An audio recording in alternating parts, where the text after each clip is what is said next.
ভূমি উপদেষ্টা আলী ইমাম মজুমদার বলেছেন, সাম্প্রতিক বছরগুলোতে উৎপাদন ব্যয়, শ্রমমূল্য ও পরিবহন খরচ বৃদ্ধির কারণে লবণ মহালের ইজারা মূল্য বৃদ্ধি করা হবে না।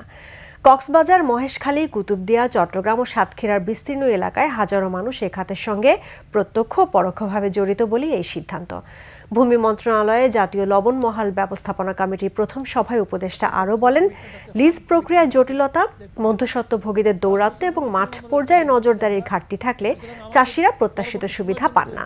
এ সময় এক প্রশ্নের জবাবে উপদেষ্টা জানান, ভারত বা অন্য দেশ থেকে চাল আমদানিকে রাজনৈতিকভাবে দেখার কোনো কারণ নেই। যে দেশ থেকে সাশ্রয় হয় সে দেশ থেকেই আমদানি করা হয়। মার্কেট নিয়ে রাজনৈতিক বিবেচনা আসবে না বলে আমরা মনে করছি। তার মধ্যেও আপনারা দেখলেন আমাদের স্টক আছে, আমরা প্রাথমিক ধাক্কা কাটানোর মতো সামর্থ্য রাখি। পাকিস্তানের সিদ্ধ চাল নাই, মিয়ানমারের সিদ্ধ চাল নাই, ভিয়েতনামের সিদ্ধ চাল নাই। আমরা তিনটা দেশের থেকেই কিন্তু আমাদের G2G ভিত্তিতে কিছু পরিমাণ আতপ চাল আনি, কারণ আমাদের কয়েকটা এরিয়া আছে আতপ চাল লাগে। চট্টগ্রাম, পার্বত্য চট্টগ্রাম, কক্সবাজার, পুরা সিলেট বিভাগ, ওখানে আতপ চাল লাগে। আতপ চাল আমাদের এখানে যেটুকু উৎপাদন হয় এটা সাফিসিয়েন্ট না, তার জন্য কিছু পরিমাণ আতপ চাল আমরা আনি।